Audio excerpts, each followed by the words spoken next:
Hello guys, welcome back to my channel. If this is your first time of seeing a video, please do what to like, subscribe, and comment your honest opinion. To my returning subscribers, I really appreciate you all. Thank you very much. Listening to what a rising sun, ambassador of self-determination, Avid, and barrister Bruce Finn said concerning Mazi Nnamdi Kanu's continued trial.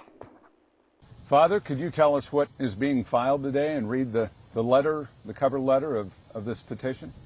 Thank you very much. Of course, my name is Reverend Father Dr. Augustine Odimegwa. We're here today to submit to the office of the President this Magnitsky Act that we are holding a couple of our judges and attorney generals responsible for the continued incarceration of Mazi Nnamdi Kanu in solitary confinement without trial, without due trial. The White House. 3. American Veterans of Igbo Descent, Avid, Rising Sun Charities Organization, and Ambassadors for Self-Determination submission against Nigerian jurists and the former Attorney General for sanctions under the Global Magnitsky Human Rights Accountability Act, 22 USC. Dear Mr. President, of course, reading on behalf of Bruce Fine, representing American Veterans of Igbo Descent, Rising Sun Charities Organization, and Ambassadors for Self-Determination. All three are non-profit organizations substantially dedicated to monitoring gross violations of internationally recognized human rights, especially in Nigeria. Pursuant to the Global Magnitsky Human Rights Accountability Act, 22 USC and EO 13818, the three non-profit organizations urge Magnitsky sanctions against a quintet of Nigerian judges implicated in the persecution of Biafran leader Mazi Nnamdi Kanu for exercising his rights to free speech and association and a fair trial.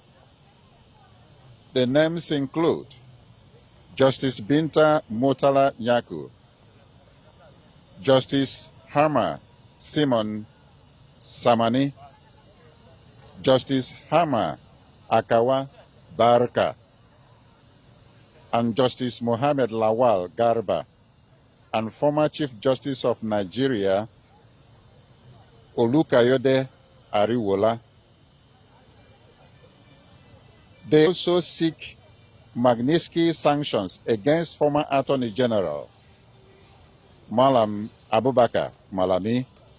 The violations include ongoing arbitrary detention as determined by the United Nations Working Group on Arbitrary Detention, denial of the right to fair trial, judicial endorsement of Mr. Kanu's kidnapping, torture, and extraordinary rendition from Kenya to Nigeria.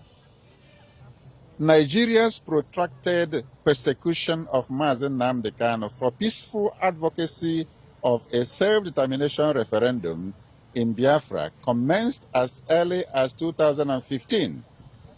In September 2017, Nigeria's military attempted to assassinate Mazi Nnamdi Kanu in his hometown. Many were murdered, but he managed to escape by a miracle.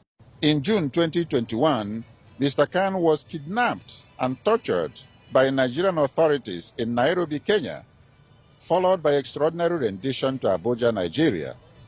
He has been detained in solitary confinement without trial and without proper access to lawyers ever since. The United Nations Working Group on Arbitrary Detention found on July 20, 2022, that Mazi Nnamdi Kanu's detention violated 16 international human rights covenants. It ordered his immediate and unconditional release and the reparations paid. Nigeria has flouted the working group decision for more than 3 years now. On October 26, 2022, the Federal High Court Umuahia declared Mr. Kanu extraordinary rendition unlawful and unconstitutional and awarded damages to him. On December 15, 2023, the Supreme Court of Nigeria, while acknowledging the Nigerian government's extraordinary rendition of Mazi Nnamdi Kanu as criminal, nevertheless decreed that the fruits of its crime, his detention and persecution, were legal. Bruce, could you tell us about the severity of the violations of justice? I mean, just how gross of an injustice is this, and where did they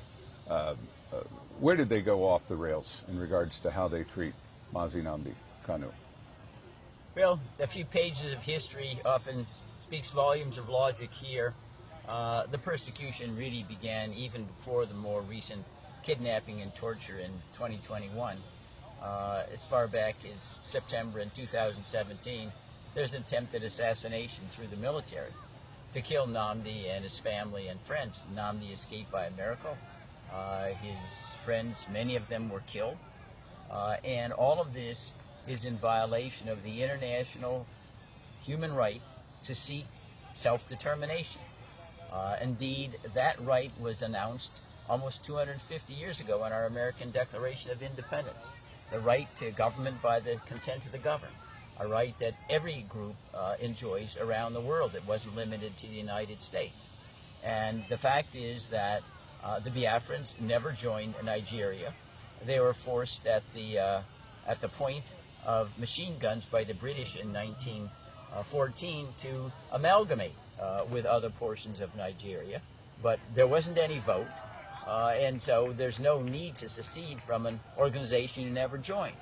And Nnamdi Kanu has been persecuted mercilessly by the Nigerian government for seeking to defend this right. Now, if we want to compare the persecution with others, Nelson Mandela is a nice benchmark.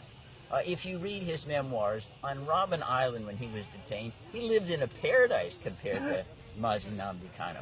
He wasn't in solitary confinement. He actually taught and learned from universities with other inmates there. They had games. There wasn't anything like solitary confinement. He had access to lawyers. Mazi Nnamdi Kanu does not. He doesn't even have access to me. I've been 6 times. They say, no, Mr. Fine, you can't visit with him. Even the persons who visit with him, they can't take in any pencils, no papers. Everything is recorded. Everything is videoed. There's no privacy whatsoever. So again, if we want to take a comparison with Nelson Mandela, who ended up being not only a Nobel Peace Prize winner, but an international hero, he suffered far more grotesquely. And it's continuing to this very day after 4 years. Now, I'd like to amplify for our audience here as well, the Global Magnitsky Human Rights Accountability Act empowers the President to identify foreigners who are guilty of gross violations of human rights, freeze their assets, and ban them from ever traveling to the United States. And that's what we're asking happen in this particular case with regard to the 6 individuals that we identify in our petition. Now, one of the other elements that comes from the Global Magnitsky listing is it's a stigma.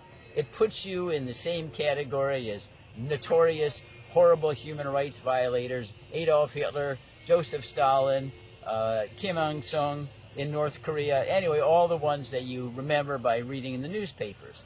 And we would hope that the Nigerians would wake up. This is simply the opening shot, if you will, of trying to obtain justice for Nnamdi Kanu. If others do not shape up and help and insist on his release, they will be on the list that we present to President Trump as well. And that ought to be a message that goes out to everyone in Nigeria who's been involved in this complete travesty of justice against Mazi Nnamdi Kanu. You will be our next petition if within the next short while Nnamdi Kanu is not free as he deserves to be under international law. Bruce, can you expound on the teeth that are in the Magnitsky Act, and just how deep can they go to both the individual and the country? Well, the individuals can be banned from ever visiting the United States. They can't do business here. If they have any assets, they will be frozen. But the United States also can, under Magnitsky and related laws, impose embargoes. They can cut off, they can impose tariffs. We know Mr. Trump might slap 500% tariff on Nigeria in order to encourage them to release Mazi Nnamdi Kanu. They're almost a limitless array of sanctions, if you will. They could they could cut off all military supplies, which right now Nigeria is quite dependent upon the United States for a military supply. They should prevent them from getting access to World Bank loans or IMF loans. So there's a huge arsenal that the President of the United States wields to pressure Nigeria to doing the right thing. We don't want to go that way. Mr. Trump doesn't want to take the Nigerian people, who oftentimes suffer with the sanctions, down with the leaders. But after all, the leaders and the acquiescence of the people, especially the Fulani, are responsible for the plight of Mazi Nnamdi Kanu, and they need to take risks themselves in order to do the right thing. And say, well, I don't want to take a risk. The government will retaliate. Well, Mazi Nnamdi Kanu took a risk far greater than anybody's asking you to take. It's time to be accountable for your own country and your own compliance with international law, and push back against the government of Nigeria that, again, has acted in dastardly criminal fashion for at least 40 years. And I want to underscore, what the government did is a crime. Think of this obtuseness. Nnamdi Kanu is being prosecuted by the criminal organization that captured and prosecuted him. It's the government should be prosecuted by Nnamdi Kanu, not the other way around. And when that happens, we know that justice will have prevailed. Does the president have the power to actually punish countries doing business with Nigeria? I mean, how far do those teeth go? No, I mean, we can see right now with regard to the use of the tariffs. Yes. If you call tariffs, punitive tariffs, 100, 200%, the answer is yes. The president does have that authority under emergency powers and existing sanctions that Congress has allocated to the executive branch to do those things. But I don't believe in this particular situation, Mark, there really is much space between the president and Congress. Congress also of the United States is very, very critical of Nigeria. The chairman of the House Foreign Relations Committee, Chris Smith, has been a bitter critic of Nigeria for long years. And Congress could do something like expel Nigeria from the United Nations. That was done in a similar way. It was suspension. During the period of apartheid in South Africa, the United Nations suspended South Africa until it abandoned apartheid after Nelson Mandela was released. It was suspended for over 2 decades. That sanction is looking Nigeria in the face right now. That you continue to defy international human rights. You're not worthy of sitting in the United Nations anymore. And think of this kind of oddity. It was the United Nations Working Group that said Nnamdi is being held in violation of 16 international human rights covenants and orders his immediate and unconditional release. It is an arm of the United Nations. So how can Nigeria be part of an organization which is flouting at the same time? It just doesn't compute. And again, we hope that Nigerians will get control of themselves. There's a way in which you can use peaceful avenues of redress, separation. It doesn't need to be violent. It's happened in Czechoslovakia divided. It happened in Sudan divided. It's been done before. They need to get the negotiating table with Mazi Nnamdi Kanu so that everybody can be a winner. If it's not, we risk everybody being a loser. As an attorney, one last thing. Bruce, if you could expound on the difference of how they captured Mazi Nnamdi Kanu. Was it more of an arrest or a kidnapping? No, this was a kidnapping out and out. He's driving to the airport in Nairobi. They kidnap him, take him to secret premises, torture him for 8 days, then stick him in a private plane to go back to Abuja. That is kidnapping by any other name. Moreover, the Nigerian courts themselves have acknowledged the kidnapping but said, Well, it doesn't really matter. You can prosecute the fruits of your kidnapping, which runs contrary to all law. That is, a fundamental rule from the beginning of time is you shouldn't let crime pay. Well, what's happened here is the Nigerian courts has told the government, you can make crime pay. You can engage in crime to capture somebody and then keep them and prosecute them and put them in prison. That really turns justice upside down. Yeah. What is the maximum that is allowed for solitary confinement? And then we can talk about what's happening here. Well, it's very limited. Solitary confinement in case of emergent circumstances might be necessary when you have an uprising and you need to isolate someone temporarily to quell some kind of rebellion or insurrection. But beyond that, solitary confinement is absolutely prohibited. In the United States, it's generally prohibited with regard to our own prisoners. Why would you need solitary confinement? And then there was a risk that he's going to foment rebellion with other inmates, but there's none of that here whatsoever. And moreover, there was never 1 second where Nnamdi Kanu was outside of solitary confinement. That is, there was never any evidence that putting him in inmates that were in regular operation of a prison system would create any problem whatsoever. They stuck him in there for a simple reason. They wanted to make sure his influence, his valor did not rub off on anybody else. That's all it was. And it's clearly another reason why he's being detained in violation of international human rights covenants. And again, I want to go back to Nelson Mandela because he's kind of the benchmark for what was supposed to be a horrible, horrible treatment.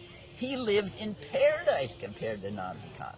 He was not in solitary confinement. He took courses online, he taught courses online and with other inmates, and engaged in sporting activities. All of that being denied to Nnamdi. Is it true that solitary confinement, if used, is limited to a certain period of time? And what is that time? Well, the time is where it's necessary. If you have some kind of uprising, you'd say, we need to put people in solitary confinement because they've been engaged in, say, internecine warfare, they're killing each other, they're hurting each other. Yeah. So it's like if you have two kids, brothers and sisters, they're fighting each other, okay, you Yeah. stick them in their separate rooms for a certain period, they cool off. I and heard back 15 down. days was the maximum. Yeah. That was Well, allowed by I don't know whether there's humanitarian arbitrary. standards. 15 days could be too long, depending upon Yeah. the circumstances, where somebody is in need of emergent care. Yeah. No, 15 Yeah. days could be too long. It's by all the Okay. circumstances, but 15 days is a benchmark. Yes. All right. Could you tell us about his health? On the one side, physically, I've heard horrible things, but psychologically, how is he doing? And then if you could expound on physically how he's doing. Yeah, Mark, thank you so much for that question. I just came back from Abuja. I was there visiting him on almost 3 times a week on daily basis. His health is failing and he needs immediate medical attention. But I want to say this to my brothers and sisters over there. Nnamdi Kanu is not your problem. If anything, he's the solution. So the people that think that they are benefiting from keeping him and try to kill him, basically that's what it is, just like Father just said and Bruce said. You can't keep somebody for that long. It's just God that is holding on to his health. They need to give him the best medical attention, fly him out to maybe United States Yes. to be checked out and make sure that he's alive. His That life is something they need to do. Nobody should be begging them for that. They have not achieved anything by keeping him there. If anything, things have deteriorated in the southeast region. Things were not so 4 years ago. For the hatred of the late president had on the Igbos should not be extended. The elites of the Fulanis need to come together and know that this thing that they're having against the Igbos need to stop. My name is Dr. Ozo Eric Chukwu, member of Avid, American veteran of Igbo descent. I am addressing the issue where Kenyan government that helped Nigeria kidnap Nnamdi Kanu has agreed to their error, and they have awarded him token reparation for what they did, and they have asked Nigeria to unconditionally release him. So if Kenya that helped them now understand that they made a mistake, Nigeria has no footing to continue to keep Nnamdi Kanu under detention and inhuman torture and punishment. This document contains the details of all the atrocities committed by these judges.